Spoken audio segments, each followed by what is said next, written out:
kind of dim.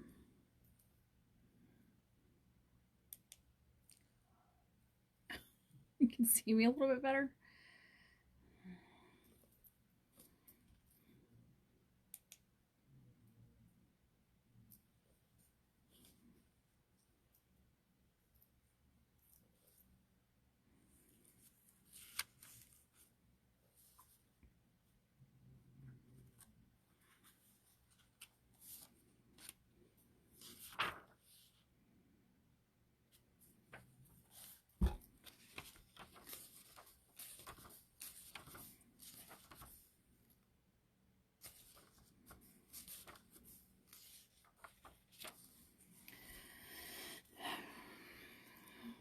Welcome. Thanks for coming.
We don't want to eat up the first few minutes just with me staring at myself. So I'll go ahead and get started. I'm Laura Richcreek with Laura's Voice, and perhaps you can tell that I'm doing this from home, as we are all doing our jobs from home. And so you'll hear background noise. They're trying to be quiet, but I'm kind of thinking maybe they've forgotten. So we have been reading The Giant Scissors by Annie Fellows Johnston. It was originally published in 1898, and we've read chapters 1 through 3. Yes, we're ready for chapter 4 today. In the last chapter, we met Jules, a 9-year-old little boy who lives beyond the gate with the giant scissors, and we learned a little bit about his tragic tale. Hey, Beth. That was last Friday, and so today we'll get back into Joyce's story and see what's happening with her. I also wanted to suggest to parents who are homeschooling at this time, or if you have younger kids, if you'd like to work with the kids on comprehension, listening skills, and also making predictions, feel free to comment in the prediction, or feel free to make your predictions in the comments, and then we'll see how it turns out, whether you want to do that here on Facebook or on YouTube, because this will be both places. Also, I wanted to thank a few people for their support. There's a Facebook page called Co-op Learning, I think is what it's called, but it's Co-op Learn Cool Stuff from Real People from Your Couch. And they have some other readers on there as well, and people that have special recipes to share or special skills in construction. Maybe they're doing some remodeling work and they're sharing that with you.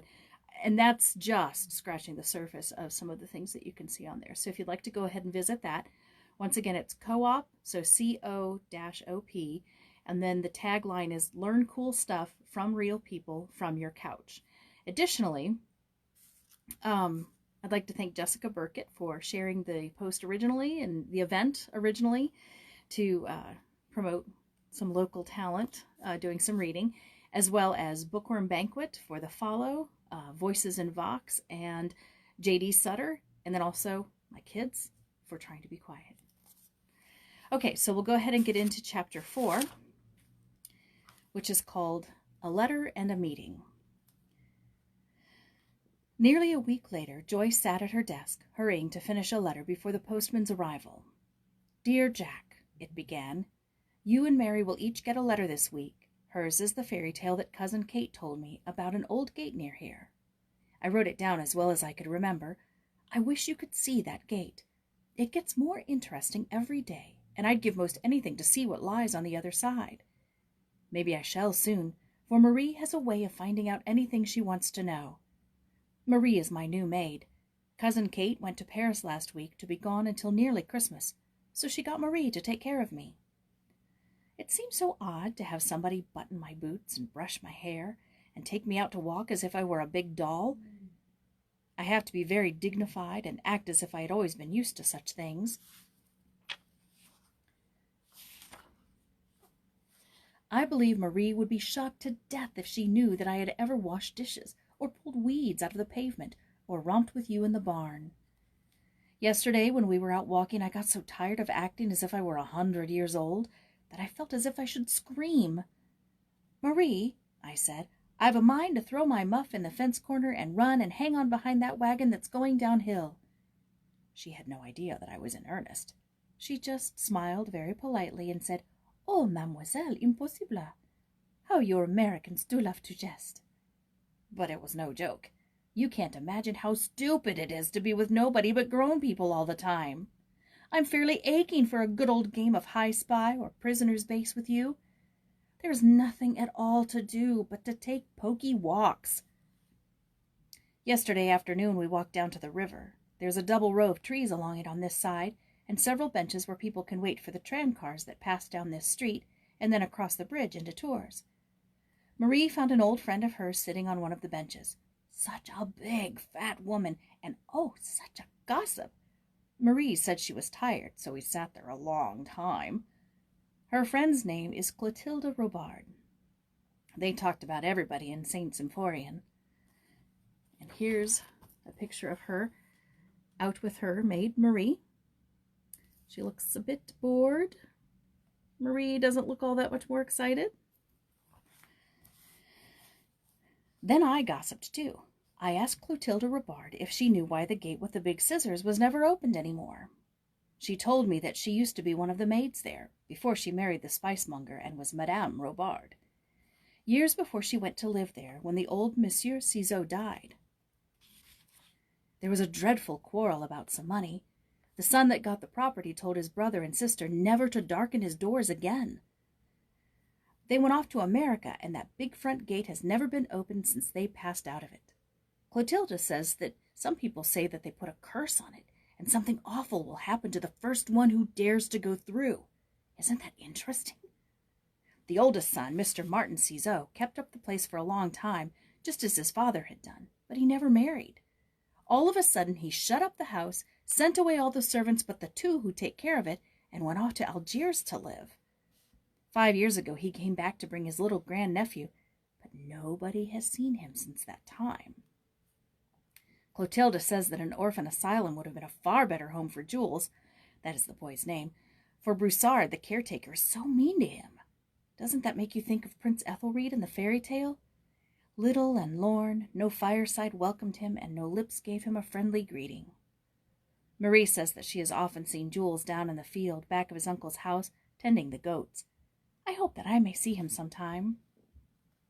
Oh dear, the postman has come sooner than I expected. He's talking down in the hall now. And if I do not post this letter now, it will miss the evening train and be too late for the next mail steamer. Tell Mama that I will answer all her questions about my lessons and clothes next week. Oceans of love to everybody in the dear little brown house. Hastily scrawling her name, Joyce ran out into the hall with her letter. Anything for me? She asked anxiously, leaning over the banister to drop the letter into Marie's hand.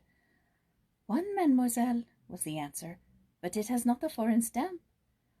Oh, from Cousin Kate, exclaimed Joyce, tearing it open as she went back to her room. At the door, she stooped to pick up a piece of paper that had dropped from the envelope. It crackled stiffly as she unfolded it. Money! She exclaimed in surprise. A whole 20-franc note! What could Cousin Kate have sent it for? The last page of the letter explained. I have just remembered that December is not very far off, and that whatever little Christmas gifts we send home should soon be started on their way. Enclosed you will find 20 francs for your Christmas shopping. It is not much, but we are too far away to send anything but the simplest little remembrances, things that will not be spoiled in the mail, and on which little or no duty need be paid. You might buy one article each day, so that there will be some purpose in your walks into Tours. I am sorry that I cannot be with you on Thanksgiving Day. We will have to drop it from our calendar this year. Not the Thanksgiving itself, but the turkey and mince pie part. Suppose you take a few francs to give yourself some little treat to mark the day. I hope my dear little girl will not be homesick all by herself. I never should have left just at this time, had it not been very necessary. Joyce smoothed out the banknote and looked at it with sparkling eyes. 20 whole francs! The same as $4! All the money that she had ever had in her whole life put together would not have amounted to that much. Dimes were scarce in the little brown house, and even pennies seldom found their way into the children's hands when 5 pairs of little feet were always needing shoes, and 5 healthy appetites must be satisfied daily. All the time that Joyce was pinning her treasure securely in her pocket and putting on her hat and jacket, all the time that she was walking demurely down the road with Marie, she was planning different ways in which to spend her fortune. Mademoiselle is very quiet, ventured Marie, remembering that one of her duties was to keep up an improving conversation with her little mistress. Yes, answered Joyce, half impatiently. I've got something so lovely to think about that I'd like to go back and sit down in the garden and just think until dark, without being interrupted by anybody. This was Marie's opportunity. Then mademoiselle might not object to stopping in the garden of the villa which we are now approaching, she said. My friend Clotilde Robard is housekeeper there, and I have a very important message to deliver to her. Joyce had no objection. But Marie, she said as she paused at the gate, I think I'll not go in. It is so lovely and warm out here in the sun that I'll just sit here on the steps and wait for you. 5 minutes went by, and then 10. By that time Joyce had decided how to spend every centime in the whole 20 francs, and Marie had not returned. Another 5 minutes went by. It was dull, sitting there facing the lonely highway, down which no one ever seemed to pass. Joyce stood up, looking all around, and then slowly sauntered down the road a short distance. Here and there in the crevices of the wall blossomed a few hardy wildflowers, which Joyce began to gather as she walked. I'll go around this bend in the road and see what's there, she said to herself. By that time Marie will surely be done with her messages. No one was in sight in any direction, and feeling that no one could be in hearing distance either, in such a deserted place, she began to sing. It was an old Mother Goose rhyme that she hummed over and over in a low voice at first, but louder as she walked on. What was that I said about my kids being quiet? Around the bend in the road there was nothing to be seen but a lonely field where 2 goats were grazing. On one side of it was a stone wall, on 2 others a tall hedge, but the side next her sloped down to the road, unfenced. Joyce, with her hands filled with the yellow wildflowers, stood looking around her, singing the old rhyme, the song that she had taught the baby to sing before he could talk plainly.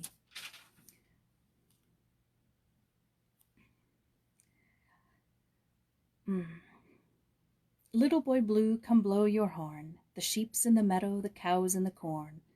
Little boy blue, oh, where are you? Oh, where are you? The gay little voice that had been rising higher and higher, sweet as any bird's, stopped suddenly in midair, for, as if in answer to her call, there was a rustling just ahead of her, and a boy who had been lying on his back, looking at the sky, slowly raised himself out of the grass. For an instant Joyce was startled. Then, seeing by his wooden shoes and old blue cotton blouse that he was only a peasant watching the goats, she smiled at him with a pleasant good morning. He did not answer, but came towards her with a dazed expression on his face, as if he were groping his way through some strange dream. "It is time to go in," he exclaimed, as if repeating some lesson learned long ago and half forgotten. Joyce stared at him in open-mouthed astonishment. The little fellow had spoken in English.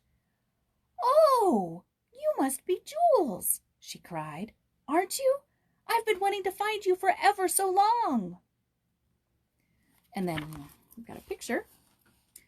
You can see Jules and Joyce.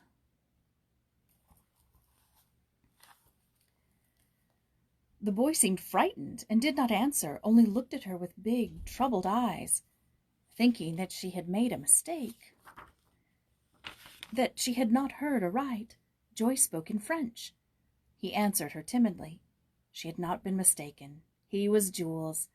He had been asleep, he told her, and when he heard her singing, he thought it was his mother calling him as she used to do, and had started up expecting to see her at last. Where was she? Did Mademoiselle know her? Surely she must if she knew the song.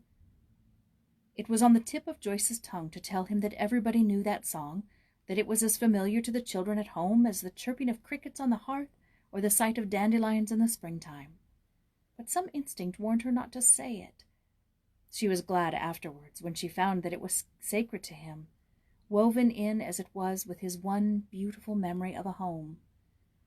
It was all he had, and the few words that Joyce's singing had startled from him were all that he remembered of his mother's speech.